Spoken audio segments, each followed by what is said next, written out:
नमस्कार। राजस्थान की तमाम फटाफट खबरों में आपका स्वागत है। राजस्थान की खबरों के लिए आपसे निवेदन कि यदि आपने हमारे चैनल को सब्सक्राइब नहीं किया है तो कृपया करके आपके अपने चैनल को सब्सक्राइब कर लें। तो बढ़ते हैं आज की बड़ी खबर की ओर, जो एसएमएस अस्पताल से आ रही है। यहाँ एसएमएस अस्पताल में भर्ती एक युवक को गलत ग्रुप का ब्लड चढ़ा दिया गया। इसके बाद उसकी तबीयत ज़्यादा खराब हो गई और उसे आईसीयू में भर्ती करना पड़ा। युवक की हालत बेहद नाजुक बताई जा रही है। उसकी दोनों किडनियों ने काम करना बंद कर दिया है। वहीं मामले में अस्पताल प्रशासन ने जांच कमेटी गठित कर दोषियों पर कार्रवाई करने की बात कही है। मामले के अनुसार 12 फरवरी को बांदीकुई निवासी सचिन शर्मा को कोटपुतली के पास एक्सीडेंट होने पर अस्पताल में भर्ती करवाया गया।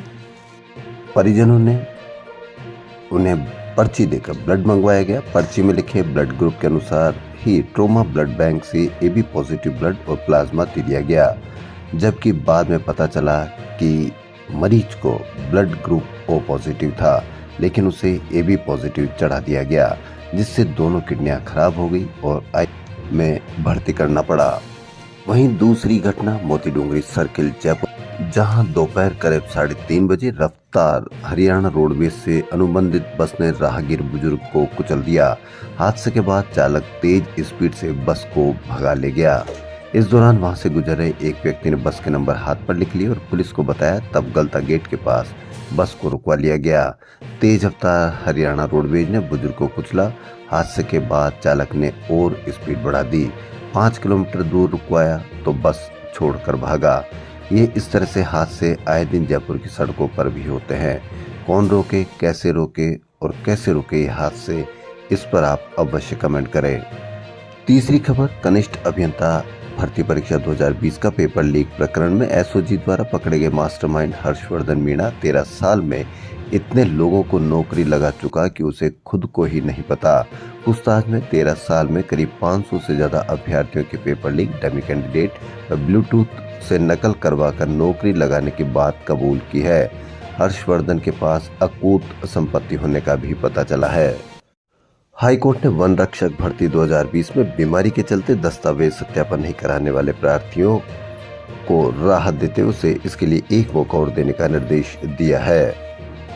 राजस्थान के शिक्षा विभाग ने निजी स्कूलों पर शिकंजा कसने की तैयारी प्रारंभ कर दी है। शिक्षा विभाग ने निजी स्कूलों की जांच कर ये देखेगा कि यहाँ आरटीई व फीस एक्ट का पालन हो रहा है या नहीं। निजी स्कूलों में भौतिक सुविधाओं की क्या स्थिति है, शिक्षकों के वेतनमान क्या है और वे स्कूल आते हैं या नहीं, सरकार के आदेशों की यहाँ कितनी पालना की जा रही है। अब देखना यह है कि कब तक तैयार होती है ऐसे निजी स्कूलों की कुंडली।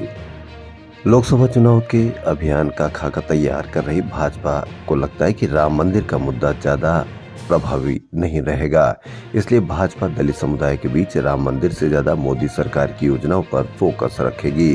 चुनाव अभियान के डिजाइन पर आखिरी मोहर लगाने के लिए शनिवार को भाजपा मुख्यालय में बैठक होनी है। फिर रविवार यानी 25 फरवरी से 100 दिन का जनसंपर्क अभियान शुरू होगा।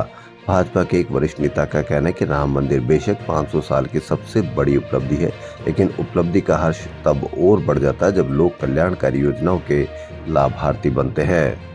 वहीं राजीव गांधी युवा मित्रों को रोजगार देने और किसान सम्मान की मांग के लिए बुधवार को यूथ कांग्रेस ने शहीद स्मारक पर प्रदर्शन किया।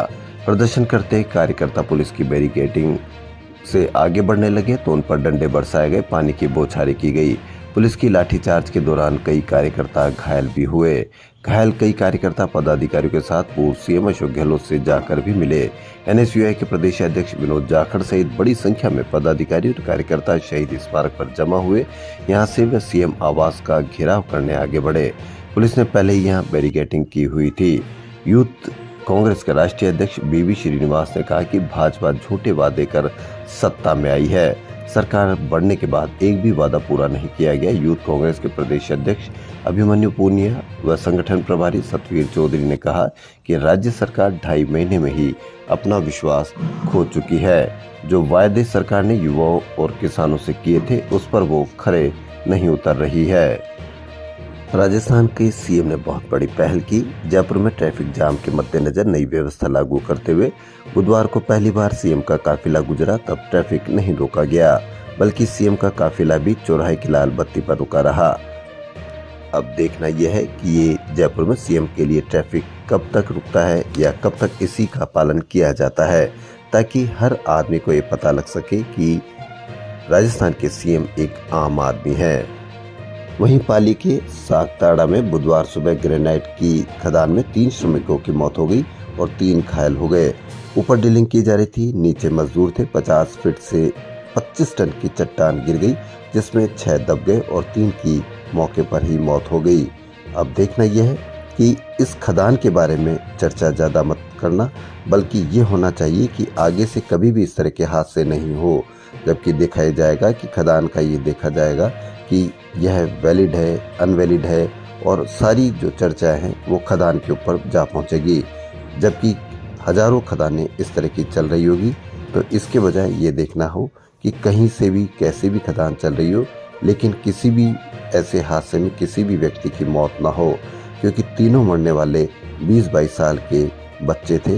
वो किसी के घर परिवार को चलाने के एकमात्र सहारा होंगे। समाज के ज़्यादा से ज़्यादा युवा देश के साथ साथ देश सेवा, समाज सेवा से भी जुड़े। इसके लिए 27 फरवरी को गुर्जर समाज के युवाओं सहित देश भर से गुर्जर समाज के प्रतिनिधि एक मंच पर आएंगे। राजस्थान गुर्जर महासभा युवा प्रकोष्ठ द्वारा विजय सिंह पथिक जयंती के उपलक्ष्य में बिरला ऑडिटोरियम में गुर्जर युवा सम्मेलन आयोजित करेंगे। ऐसा कार्यक्रम 13 साल बाद फिर से जयपुर में आयोजित होगा। इस कार्यक्रम की जानकारी ज्यादा से ज्यादा लोगों तक पहुंचाने के लिए बुधवार को कार्यक्रम के पोस्टर का विमोचन किया गया।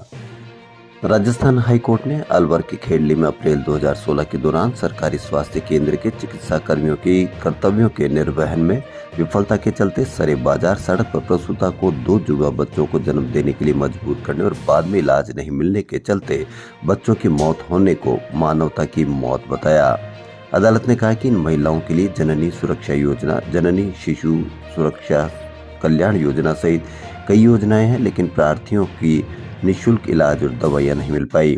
दुर्भाग्य से उसने जिम्मेदारों की लापरवाही और उचित इलाज नहीं मिलने के चलते अपने 2 नवजात जुड़वा बच्चों को खोना पड़ा।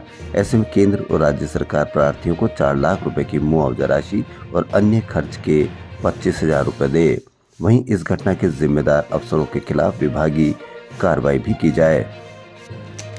अब खबरें कर्मचारियों की ओर से। पिछली सरकार के दौरान सीएम रहे अशोक गहलोत के बजट भाषण और अब नई सरकार के उप मुख्यमंत्री दिया कुमारी के बजट भाषण से है। दोनों में घोषणा की गई थी कि 30 जून 2023 से जो भी राज्य कर्मचारी सेवानिवृत्त होंगे, सेवानिवृत्ति के दिन ही उनके बैंक खाते में ग्रेच्युटी और कम्यूटेशन का पैसा जमा हो जाएगा, पेंशन चालू हो जाएगी। पर दोनों सरकारों की घोषणाएं क्रियान्वित में नहीं बदली। अब नई सरकार के बजट की घोषणा के बावजूद छुट्टी और कम्यूटेशन का भुगतान सेवानिवृत्ति के 3-3 महीने पश्चात हो रहा है। राज्य कर्मचारी संयुक्त महासंघ एकीकृत के प्रदेश अध्यक्ष गजेंद्र सिंह राठौड़ का कहना है कि सेवानिवृत्ति होने वाला कर्मचारी अपने बच्चों की शादी या मकान का निर्माण जैसे कार्य सेवानिवृत्ति पर करता है, जिसकी उसे प्रतीक्षा रहती है। जानकारी सामने आ रही कि पेंशन प्रकरण निस्तारित होने के 1 से 2 माह तक ऑनलाइन बिल ही जनरेट नहीं हो पा रहे हैं। जयपुर के जवाहर नगर स्थित एमपीएस स्कूल में प्रबुद्ध नागरिक सम्मेलन आयोजित किया गया। समारोह के मुख्य अतिथि गृह मंत्री अमित शाह और राजस्थान के मुख्यमंत्री भजनलाल शर्मा रहे। इस मौके पर मुख्य अतिथि का अभिनंदन कर भगवान राम की प्रतिमा भेंट की गई। इस अवसर पर समाज अध्यक्ष केदार मलभाला, उपाध्यक्ष शिक्षा बजरंगलाल बाहेती, महासचिव शिक्षा मधुसूदन बिहानी, संयुक्त मंत्री ब्रज मोहन बाहेती, उत्सव सचिव सुरेश कालानी और विधायक बाल मुकुंदाचार्य मौजूद रहे। खरीफ 2023 की फसल के खराबे सहित किसानों की विभिन्न मांगों को लेकर जयपुर कूच करने से पहले ही अलर्ट हुए पुलिस और प्रशासनिक अधिकारियों ने किसान महापंचायत के राष्ट्रीय अध्यक्ष रामपाल जाट तथा जिला महामंत्री कटूसरा निवासी रामेश्वर खासल को हिरासत में ले लिया। थानाधिकारी ने बताया कि 151 में उन्हें गिरफ्तार किया गया है। विरोध में उतरे किसानों ने थाने के सामने रोष प्रकट किया। वहीं सोम, माही और जाखम नदियों के त्रिवेणी संगम बेणेश्वर धाम पर मेले में दूसरे दिन भी भारी भीड़ रही। लोगों ने जमकर खरीदारी की। लोगों ने मनोरंजन के साधनों का भी जमकर लुत्फ उठाया। SC/ST कोर्ट राजसमंद ने 6 साल पुराने प्रकरण में सुनवाई करते हुए मारपीट कर जातिगत अपमानित करने के 11 आरोपियों को न्यायाधीश ने दोषी करार देते हुए प्रत्येक आरोपी को 5 वर्ष का कारावास तथा 27,500 रुपए जुर्माने की सजा से दंडित किया है। जी हां, इस मामले में दलित दूल्हे को घोड़ी पर बिंदोली निकालने के दौरान दूल्हे सहित परिजनों के साथ मारपीट करने के प्रकरण में दोनों पक्षों की बहस सुनने के पश्चात यह सजा सुनाई है, जो कि एक सराहनीय है। राजस्थान की खबरों फिलहाल इतना ही। यदि आपको हमारा चैनल पसंद आए तो लाइक, सब्सक्राइब और शेयर अवश्य करें। धन्यवाद।